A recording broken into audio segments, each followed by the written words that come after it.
कहानी एक अभिशप्त पेड़। उत्तराखंड के एक सुदूर गांव में एक घना जंगल था जिसे नरक वृक्ष का जंगल कहा जाता था। इस जंगल में एक विशाल पेड़ था जिसे लोग अभिशप्त पेड़ कहते थे। गांव में यह विश्वास किया जाता था कि यह पेड़ उन आत्माओं का घर था जो अनजाने में मारी गई थीं। कोई भी इस पेड़ के पास नहीं जाता था, क्योंकि जिसने भी इसके पास जाने की कोशिश की वह या तो पागल हो गया या कभी वापस नहीं लौटा। एक दिन एक पर्यावरणविद दीपक, जो इस प्रकार की कहानियों में विश्वास नहीं करता था, ने उस पेड़ के बारे में और जानने का फैसला किया। उसने गांव वालों से पूछताछ की, लेकिन सभी ने उसे चेतावनी दी कि वह उस पेड़ के पास न जाए। लेकिन दीपक ने उनकी बातों को अनसुना कर दिया और अकेले जंगल की ओर चल पड़ा। जैसे ही वह पेड़ के पास पहुंचा, उसे महसूस हुआ कि जंगल की हवा अचानक ठंडी हो गई है। चारों ओर एक अजीब सी खामोशी छा गई थी। उसने पेड़ का निरीक्षण करना शुरू किया, लेकिन जैसे ही उसने पेड़ को छुआ, उसे अचानक अपने कानों में कई आवाजें सुनाई देने लगीं। ये आवाजें दर्द और गुस्से से भरी हुई थीं, जैसे कई लोग एक साथ चीख रहे हों। दीपक ने खुद को शांत रखने की कोशिश की और पेड़ की जड़ों के पास खुदाई शुरू की। जैसे जैसे वह गहरा खुदाई करता गया, उसे वहां कुछ हड्डियां और पुराने कपड़े मिले। अचानक एक भयंकर चीख जंगल में गूंज उठी और पेड़ की शाखाएं तेजी से हिलने लगीं, मानो कोई जीवित हो उठा हो। दीपक ने पीछे मुड़कर देखा और पाया कि पेड़ की छाल से खून बह रहा था।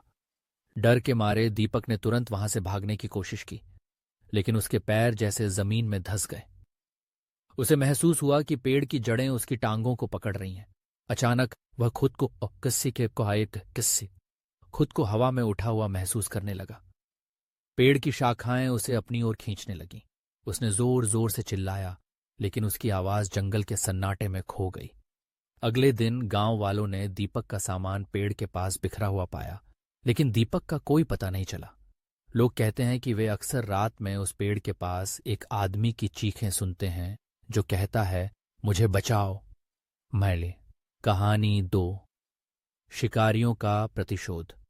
मध्य प्रदेश के एक वन्य क्षेत्र में 3 शिकारी, रणजीत, समीर और विक्रम, एक रात जंगल में शिकार के लिए निकले। इस जंगल में शिकार की अनुमति नहीं थी, लेकिन तीनों को इसकी परवाह नहीं थी। वे गहरे जंगल में चले गए, जहां उन्हें एक बड़ा काला तेंदुआ दिखाई दिया। रणजीत ने बिना सोचे समझे गोली चला दी और तेंदुआ वहीं ढेर हो गया। जैसे ही उन्होंने तेंदुए की लाश को उठाने की कोशिश की, अचानक पूरे जंगल में एक अजीब सी आवाज गूंज उठी। समीर ने कहा, यह क्या था? लेकिन किसी ने कोई जवाब नहीं दिया। उन्होंने सोचा कि शायद यह सिर्फ उनका भ्रम है और तेंदुए की लाश को उठाकर वहां से चल पड़े। लेकिन जैसे ही वे जंगल से बाहर निकलने लगे, उन्हें महसूस हुआ कि वे बार बार उसी जगह पर वापस आ रहे हैं जहां तेंदुए की लाश पड़ी थी। वे डर के मारे पसीने पसीने हो गए। रणजीत ने कहा, हम यहां फंस गए हैं, ये जंगल हमें बाहर नहीं जाने देगा। तभी विक्रम ने देखा कि तेंदुए की लाश अब गायब हो चुकी थी। उसने बाकी दोनों को यह बात बताई, लेकिन उन्हें विश्वास नहीं हुआ। समीर ने कहा, शायद कोई जानवर उसे ले गया होगा। तभी उन्हें जंगल में कुछ चमकती हुई आंखें दिखाई दीं। वे तीनों डर गए। उन आंखों की संख्या बढ़ती जा रही थी। अचानक वे समझ गए कि ये उन जानवरों की आंखें थीं जिनका शिकार उन्होंने पहले किया था। जंगल के हर कोने से भयानक चीखें आने लगीं और हवा में एक सड़ी हुई गंध फैल गई। तीनों शिकारियों ने भागने की कोशिश की, लेकिन उनके पैर जैसे पत्थर के हो गए थे। चारों ओर से जानवरों के भूत उनके करीब आने लगे। रणजीत ने डरते हुए कहा, हमने बहुत बड़ी गलती की। अगली सुबह वन विभाग के अधिकारी जंगल में उनकी गाड़ियां ढूंढने आए, लेकिन उन्हें सिर्फ 3 लाशें मिली, जिनके चेहरे खरोंचों और घावों से भरे हुए थे, जैसे कि उन्हें जानवरों ने मार डाला हो। गांव के लोग कहते हैं कि उन शिकारियों की आत्माएं अब भी जंगल में भटकती हैं, और जो भी अवैध रूप से शिकार करने की कोशिश करता है वह कभी वापस नहीं आता। कहानी 3 जंगल का देवता। उत्तर पूर्व के एक छोटे से गांव के पास एक विशाल जंगल था, जिसे देवता का जंगल कहा जाता था। इस जंगल को एक रहस्यमयी शक्ति का निवास स्थान माना जाता था। गांव के बुजुर्ग बताते थे कि वहां एक प्राचीन देवता की आत्मा बसती है, जो अपने क्षेत्र की रक्षा करती है। कोई भी गांव वाला उस जंगल के भीतर जाने की हिम्मत नहीं करता था। एक दिन एक आधुनिक शोधकर्ता सीमा उस क्षेत्र में आई और उसने गांव के बुजुर्गों से जंगल के बारे में जानकारी मांगी। उन्होंने उसे बताया कि वह जंगल बहुत खतरनाक है और वहां कई लोग लापता हो चुके हैं। लेकिन सीमा को इस पर विश्वास नहीं हुआ। उसने सोचा कि यह सिर्फ अंधविश्वास है और उसने जंगल के अंदर जाने का फैसला किया। जैसे ही सीमा जंगल के अंदर पहुंची, उसने महसूस किया कि वहां का वातावरण बहुत ही अजीब और भयानक था। पेड़ इतने घने थे कि सूरज की रोशनी भी मुश्किल से पहुंच पा रही थी। कुछ दूर जाने के बाद उसे एक पुरानी पत्थर की मूर्ति मिली जो एक अज्ञात देवता की प्रतीत होती थी। मूर्ति पर लाल धागों और फूलों की माला चढ़ाई हुई थी। सीमा ने मूर्ति की तस्वीर खींचनी चाही, लेकिन जैसे ही उसने कैमरे की क्लिक की आवाज सुनी, अचानक पूरा जंगल हिलने लगा। हवा की गति अचानक बहुत तेज हो गई और उसे किसी के कदमों की आवाजें सुनाई देने लगीं। उसने सोचा कि शायद कोई जानवर होगा, लेकिन जब उसने मुड़कर देखा तो उसे कोई नहीं दिखाई दिया। जैसे ही वह मूर्ति की ओर फिर से देखी, उसे लगा कि मूर्ति की आंखें उस पर गड़ी हुई हैं। उसकी सांसें तेज होने लगीं। उसने जल्दी से वहां से भागने की कोशिश की, लेकिन जंगल का रास्ता जैसे गायब हो गया था। अचानक एक गहरी और गूंजती हुई आवाज आई, तुमने मेरे स्थान का अपमान किया है, अब तुम्हें इसकी सजा मिलेगी। सीमा ने खुद को बचाने की कोशिश की, लेकिन वह जैसे जैसे भागने लगी, जंगल और गहरा होता गया। अंत में वह एक गहरी खाई के किनारे पर पहुंच गई। उसे पीछे से किसी ने धक्का दे दिया और वह खाई में गिर पड़ी। अगली सुबह गांव वालों ने देखा कि सीमा की लाश जंगल के किनारे पड़ी थी। उसके चेहरे पर भयानक डर का भाव था और उसकी आंखें खुली हुई थीं, मानो वह मरते वक्त भी किसी भयंकर चीज को देख रही हो। गांव के बुजुर्गों ने कहा, देवता ने अपना न्याय किया, अब कोई भी उस जंगल में जाने की हिम्मत नहीं करेगा। Abandoned buildings.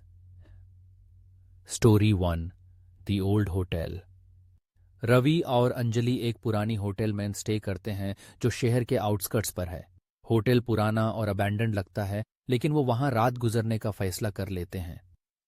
होटल के अंदर एंटर करते ही उनको पुरानी चीजें और अजीब सी आवाजें सुनाई देती हैं। होटल के स्टाफ से कोई मिलता नहीं है।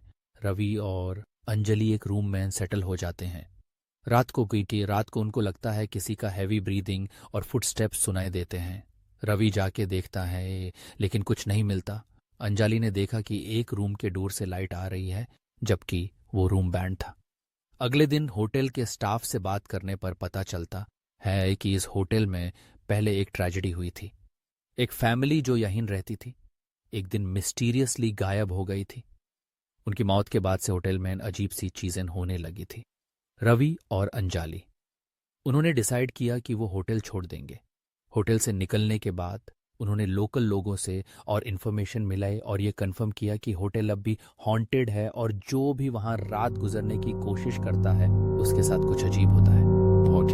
Story 2, the abandoned mansion. Karan और स्नेहा एक पुरानी मैंशन को एक्सप्लोर करने का प्लान बनाते हैं जो शहर के आउटस्कर्ट्स पर है और अबैंडन्ड है। मैंशन अंदर से पुराना और खराब है। उन्होंने वहां एक दिन गुजरने का प्लान बनाया। जैसे ही वो अंदर जाते हैं, उनको लगता है कि मैंशन में एक अजीब सी हवा है। स्नेहा को रात को एक शैडो दिखाई देती है जो उनके बेडरूम के पास से चलती है। करण को भी कुछ अनयूजुअल साउंड्स सुनाई देते हैं। दोनों मैंशन के अंदर से भाग जाने की कोशिश करते हैं। अगली सुबह लोकल लोगों से बात करने पर पता चलता है कि मैंशन में एक फैमिली रहती थी जिन्होंने एक दिन सुसाइड किया था। उनकी मौत के बाद से मैंशन हॉन्टेड है और जो भी वहां डरा है उसे अजीब चीजें होती हैं। करण और स्नेहा, उन्होंने मैंशन छोड़ दिया और वहां से दूर हो गए। मैंशन अब भी ऐसे ही अबैंडन्ड है और लोग उसके पास नहीं जाते। Story 3, the deserted school. Rohit और प्रिया एक पुरानी स्कूल को एक्सप्लोर करने का डिसाइड करते हैं जो शहर के आउटस्कर्ट्स पर है और अब डिजर्टेड है। स्कूल के अंदर एंटर करते ही उन्हें स्कूल के क्लासरूम्स और हॉल्स पुरानी और डस्ट भरी मिलती हैं। उन्होंने वहां रात गुजरने का प्लान बनाया। रात को उनको लगता है किसी के फुटस्टेप्स और चिल की आवाज़ सुनाई देती है। एक क्लासरूम से कुछ चीज़ें गिरने की आवाज़ आती है। प्रिया को लगता है किसी का शैडो दिखाई देता है जो उनके पास से गुजर रहा है। अगली सुबह लोकल लोगों से बात करने पर पता चलता है कि स्कूल में एक बार एक ट्रेजेडी हुई थी जहां एक टीचर और स्टूडेंट्स मिस्टीरियसली गायब हो गए थे। उस ट्रेजेडी के बाद से स्कूल अबैंडन्ड है और वहां कुछ अजीब चीजें होती रहती हैं। रोहित और प्रिया उन्होंने स्कूल छोड़ दिया और वापस आ गए। स्कूल अब भी ऐसे ही डिजर्टेड है और लोग वहां नहीं जाते। अलग अलग टॉपिक्स। मूनाइट story 4 the haunted Saurabh और मीना एक पुराने फार्म हाउस में स्टे करते हैं जो रूरल एरिया में है। फार्म हाउस पुराना और घना जंगल से घिरा हुआ है। उन्होंने वहां रात गुजरने का प्लान बनाया। रात को उनको लगता है किसी के फुटस्टेप्स और विस्परिंग की आवाज सुनाई देती है। फार्म हाउस के अंदर कुछ चीजें हिलती हैं और एक रूम से ईरी साउंड्स आती हैं। अगले दिन लोकल लोगों से पता चलता है कि फार्म हाउस में पहले एक फैमिली रहती थी जो एक ट्रैजिक एक्सीडेंट में मर गई थी। उनकी आत्मा अब भी वहां फंस गई है और जो भी वहां रहता है उससे अजीब चीजें होती हैं। सौरभ और मीना उन्होंने फार्म हाउस छोड़ दिया और वहां से चले गए। हाँ जी। Story 5 the mysterious tunnel. Amit और सुमन एक पुराने टनल को एक्सप्लोर करते हैं जो शहर के आउटस्कर्ट्स में है। टनल पुराना और खराब है। उन्होंने डिसाइड किया कि वो टनल को एक्सप्लोर करेंगे। रात को उनको लगता है किसी के फुटस्टेप्स और स्ट्रेंज नॉइजेस सुनाई देते हैं। टनल के अंदर डार्क और स्पूकी एटमॉस्फेयर होता है। अगले दिन की लोकल लोगों से पता चलता है कि टनल के अंदर एक बार एक मिस्टीरियस डिसअपीयरेंस हुई थी। जो भी टनल में जाता है उसकी आत्मा वहां फंस जाती है। अमित और सुमान उन्होंने टनल छोड़ दिया और वहां से दूर हो गए। Story 6 the forgotten asylum. Nisha और अर्जुन एक पुराने असाइलम को एक्सप्लोर करते हैं जो शहर के आउटस्कर्ट्स पर है और अबैंडन्ड है। असाइलम पुराना और डस्टी है। उन्होंने डिसाइड किया कि वो वहां रात गुजरने के लिए रहेंगे। रात को उनको लगता है किसी के फुटस्टेप्स और ईरी नॉइजेस सुनाई देते हैं। असाइलम के अंदर लाइट फ्लिकर करती है और कुछ रूम्स में स्ट्रेंज साउंड्स आती हैं। अगले दिन लोकल लोगों से पता चलता है कि असाइलम में एक बार एक ट्रेजेडी हुई थी और जो भी वहां रहता है उसे अजीब चीजें होती हैं। निशा और अर्जुन उन्होंने असाइलम छोड़ दिया और वहां से चले गए। Story 8 the locked house. Vikram और उसकी वाइफ नेहा एक छोटे से टाउन में नए घर में शिफ्ट होते हैं। उनका घर पुराना है पर वो रेनोवेशन करके वहां रहने लगते हैं। एक दिन विक्रम और नेहा को पुराने घर के एक रूम का दरवाजा मिलता है जो लॉक है। उन्होंने सोचा कि एक दिन इस रूम को एक्सप्लोर करेंगे। एक रात नेहा को रात को जगने पर कुछ अजीब नॉइजेस सुनाई देते हैं जैसे किसी कांच का खिलादी हो। नेहा विक्रम को जगाती लेकिन विक्रम सोचता है कि ये बस उसका डर है। अगले दिन उन्होंने रूम के लॉक को तोड़ कर देखा। रूम अंधेरा और पुराना है। एक पुरानी वुडन कबर्ड और एक ब्रोकन मिरर है। कबर्ड खोलते ही नेहा को एक पुरानी डायरी मिलती है। डायरी में एक फैमिली के बारे में लिखा है जो पहले यहीं रहती थी और किसी अनजाने भूत से परेशान थी। नेहा, ये डायरी अजीब लगती है। ये लोग भी डर से भगते रहे हैं। रात को तो विक्रम और नेहा सो रहे होते हैं कि एक सडन चिल आती है और उनको लगता है कि किसी ने उनके बेड के पास कुछ रखा है। वो देखते हैं कि कबोर्ड का डोर खुला है और डायरी वहां नहीं है। विक्रम, ये क्या हो रहा है? कोई अब हो आगे। दोनों को लगता है कि उनके साथ कुछ अनयूजुअल हो रहा है। उन्होंने पुराने लोगों से बात की और पता चला कि पुराने घर के लोगों की मौत और उनकी परेशानियों के बारे में उन्हें इन्फॉर्मेशन मिली। एक लोकल मिथ के अकॉर्डिंग वो लोग भूत के साथ जुड़ा थे और अब भी उनकी आत्मा घर में फंस गई है। विक्रम और नेहा, हम इस घर को छोड़ देंगे। उन्होंने जल्दी से घर बेच दिया और एक नए जगह पर शिफ्ट हो गए और वहां उन्हें कोई ऐसी प्रॉब्लम्स नहीं मिली। Story 9, the old cabin. Meera और उसका बॉयफ्रेंड राज एक वीकेंड ट्रिप पर जाते हैं। उन्होंने एक पुरानी कैबिन बुक किया है जो एक आइसोलेटेड माउंटेन एरिया में है।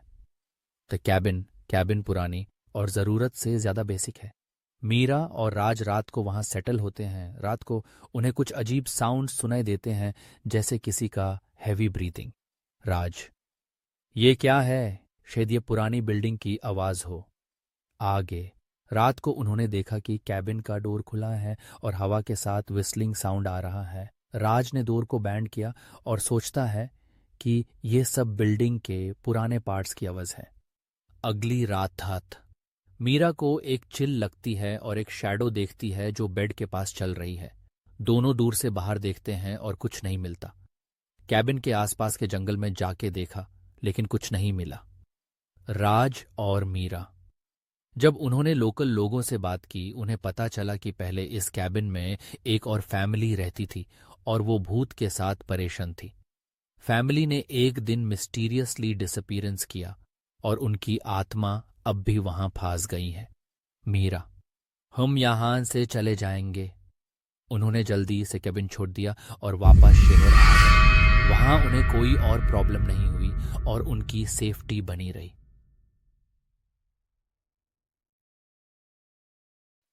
Story 7, the forgotten cabin. Location: एक remote mountain area. Plot: introduction. Amit और प्रिया, एक एडवेंचरस कपल, एक वीकेंड ट्रिप पर गए। उन्होंने एक पुरानी कैबिन बुक की जो एक आइसोलेटेड माउंटेन एरिया में थी। कैबिन शहर से दूर और सराउंडेड बाय डेंस फॉरेस्ट थी। कैबिन पुरानी और अबैंडन लग रही थी, लेकिन उन्होंने सोचा कि इसमें कुछ एक्साइटमेंट हो सकती है। Arrival at the cabin. जब दोनों कैबिन पहुंचते हैं तो उन्हें कैबिन पुरानी और ज़रूरत से ज़्यादा बेसिक लगती है। कैबिन के आसपास के जंगल में बहुत सारे पुराने और अजीब ट्रीज हैं। कैबिन के अंदर एंटर करते ही उन्हें एक मस्टी स्मेल और ब्रोकन फर्नीचर मिलती है। रात के वक्त अमित और प्रिया ने नोटिस किया कि कैबिन के विंडोज और डोर्स अच्छे से बैंड नहीं आई हैं। जैसे ही रात गुजर रही थी, उनको कैबिन के आसपास से स्ट्रेंज नॉइजेस सुनाई देने लगती हैं। पहले तो दोनों ने सोचा कि ये फॉरेस्ट के एनिमल्स की आवाज़ है, लेकिन जब नॉइजेस ज़्यादा बढ़ गई तो उन्होंने नोटिस किया कि कुछ एबनॉर्मल लग रहा है। Unusual experiences. प्रिया को लगता है कि किसी ने कैबिन के अंदर कुछ मूव किया है। जब उसने देखा तो एक शैडो को देखने लगी जो रूम के एक कोने से दूसरे कोने तक चल रही थी। प्रिया ने ये चीज़ अमित को बताया, लेकिन अमित ने सोचा कि प्रिया थोड़ा पैरानॉइड हो गई है। पैनिक। थोड़ी देर बाद कैबिन के अंदर एक सडन चिल और ड्राफ्ट आता है। लाइट्स फ्लिकर करती हैं और एक वियर्ड एकोइंग नॉइज सुनाई देती है। अमित और प्रिया डर से फ्रीज हो गए। प्रिया ने एक ब्रोकन मिरर देखा जो लाइट के रिफ्लेक्शन से अजीब शेप्स बना रहा था। एस्केप। अमित और प्रिया ने डिसाइड किया कि वो जल्दी से कैबिन से बाहर निकल जाएंगे। जैसे ही दोनों बाहर निकलते हैं, उनको लगता है कि कैबिन के अंदर से किसी की छवि उनकी तरफ दिख रही है। दोनों जल्द से जल्दी वहां से निकल जाते हैं और वापस शहर आते हैं। Local information. शहर के लोकल लोगों से बात करने पर पता चलता है कि इस कैबिन के साथ एक ट्रैजिक हिस्ट्री जुड़ी हुई है। पहले यहीं एक फैमिली रहती थी जो मिस्टीरियसली गायब हो गई थी। लोग कहते हैं कि उनकी आत्मा अब भी वहां फंसी हुई है और जो भी वहां रहता है उसे स्ट्रेंज एक्सपीरियंसेस होते हैं। Story 8, the haunted library. Location: एक एंशंट लाइब्रेरी, स्मॉल टाउन में। Plot: introduction. सुशांत और मीरा एक स्मॉल टाउन के लाइब्रेरी को एक्सप्लोर करने का प्लान बनाते हैं। लाइब्रेरी पुरानी और अबैंडन्ड है, लेकिन उन्होंने सोचा कि ये एक्सप्लोर करना इंटरेस्टिंग हो सकता है। लाइब्रेरी के बाहर का एरिया थोड़ा आइसोलेटेड है और रात को लाइब्रेरी खुलने के बाद वो वहां चले गए। लाइब्रेरी का एटमॉस्फेयर। लाइब्रेरी के अंदर एंटर करते ही उन्हें एक डस्टी और मस्टी स्मेल आती है। लाइब्रेरी के शेल्व्स पुराने और डस्टी हैं और कुछ बुक्स स्कैटर्ड हैं। हर जगह पुरानी और ब्रोकन फर्नीचर है। उन्होंने लाइब्रेरी के अंदर कुछ अनयूजुअल और अजीब चीजें नोटिस की। रात के टाइम, रात को लाइब्रेरी के अंदर उनको एक स्ट्रेंज फीलिंग होती है। बुक्स अपने आप मूव होती हैं और शेल्व्स पर से कुछ चीजें गिरती हैं। मीरा को लगता है कि किसी ने लाइब्रेरी के अंदर कुछ मूव किया है। सुपरनैचुरल इवेंट्स, एक सडन चिल और ड्राफ्ट आती है। लाइट्स फ्लिकर करती हैं और एक ईरी साउंड सुनाई देती है, जो जैसे किसी ने लाइब्रेरी के अंदर विस्परिंग स्टार्ट कर दी हो। उन्होंने देखा कि कुछ बुक्स अपने आप खुल जाती हैं और उनमें से कुछ पेजेस फ्लिप होते हैं। इन्वेस्टिगेटिंग, सुषंत और मीरा ने डिसाइड किया कि वो लाइब्रेरी के रिकॉर्ड्स चेक करेंगे। उन्होंने देखा कि लाइब्रेरी के पुराने रिकॉर्ड्स के अकॉर्डिंग एक फेमस राइटर जो यहीं रहता था, उसका डेथ अनएक्सप्लेन्ड सर्कमस्टेंसेस में हुआ था। उस राइटर की डेथ के बाद से लाइब्रेरी हॉन्टेड मानी जाती है और वहां कुछ अजीब एक्सपीरियंसेस होते हैं। एस्केप, दोनों ने लाइब्रेरी छोड़ दिया और वापस आ गए। लोकल लोगों से बात करने पर पता चलता है कि राइटर की मौत के बाद से लाइब्रेरी में स्ट्रेंज चीजें होती रही। लाइब्रेरी अब भी अबैंडन्ड है और लोग उसके अंदर नहीं जाते। Story 9, the abandoned village. Location, एक रिमोट और आइसोलेटेड गांव हिल स्टेशन के आसपास। प्लॉट, इंट्रोडक्शन, राजीव और कविता एक एडवेंचरस कपल एक पुराने अबैंडन्ड विलेज को एक्सप्लोर करने का डिसाइड करते हैं, जो एक रिमोट हिल स्टेशन के आसपास है। विलेज पुराना और घना जंगल से घिरा हुआ है और वहां काफी सारे लोग कहते हैं कि ये विलेज हॉन्टेड है। विलेज के अंदर राजीव और कविता विलेज में एंटर करते हैं और देखते हैं कि गांव पुराना और डस्टी है। गांव के घर पुराने और खराब हालत में हैं। गांव के अंदर कुछ अजीब सी साइलेंस है और वहां कोई भी नहीं है। घर के अंदर एंटर करने पर उन्हें ब्रोकन फर्नीचर और कॉबवेब्स मिलती हैं। इन्हें रात के समय, जब रात होती है, राजीव और कविता एक छत के नीचे सो रहे होते हैं। रात को उनको अजीब साउंड सुनाई देते हैं, जैसे किसी के फुटस्टेप्स और डोर्स के क्रीकिंग नॉइजेस। कविता को लगता है कि एक शैडो उसके रूम के अंदर मूव कर रही है। अनयूजुअल एक्सपीरियंसेस, रात के दौरान उन्होंने देखा कि गांव के कुछ हाउसेस के डोर्स अपने आप खुल जाते हैं और बैंड हो जाते हैं। कविता को लगता है कि एक आत्मा या गोस्ट उनकी तरफ आ रहा है। उन्होंने देखा कि एक पुरानी डायरी एक घर के अंदर पड़ी है, जिसमें लिखा है कि विलेज के लोग एक साथ गायब हो गए थे और उनकी मौत का पता नहीं चला। लोकल इन्फॉर्मेशन, राजीव और कविता ने लोकल लोगों से बात की और पता चला कि विलेज में एक बार एक मिस्टीरियस एपिडेमिक हुआ था, जिसकी वजह से लोग गायब हो गए। उस एपिडेमिक के बाद से विलेज अबैंडन्ड है और लोग कहते हैं कि वहां की आत्मा अब भी रेस्टलेस है और जो भी वहां रहता है उसे अजीब एक्सपीरियंसेस होते हैं। एस्केप, राजीव और कविता ने डिसाइड किया कि वो जल्दी से विलेज से चले जाएंगे। जैसे ही वो विलेज से निकलते हैं, उनको लगता है कि कुछ शैडो उनकी तरफ देख रही है। दोनों वापस शहर आते हैं और विलेज को अबैंडन कर देते हैं। Story 10, the old mention. Location, एक एंशिएंट और आइसोलेटेड मैंशन कंट्री साइड में। प्लॉट, इंट्रोडक्शन, नितिन और आरती एक कपल जो हिस्टोरिकल प्लेसेस एक्सप्लोर करते हैं, एक पुराने और आइसोलेटेड मैंशन को विजिट करने का डिसाइड करते हैं। मैंशन कंट्री साइड में है और वहां से दूर और आइसोलेटेड लगती है। मैंशन पुरानी और अबैंडन्ड है। मैंशन के अंदर नितिन और आरती मैंशन में एंटर करते हैं और देखते हैं कि मैंशन पुराना और डस्टी है। उन्होंने देखा कि मैंशन के अंदर ब्रोकन फर्नीचर और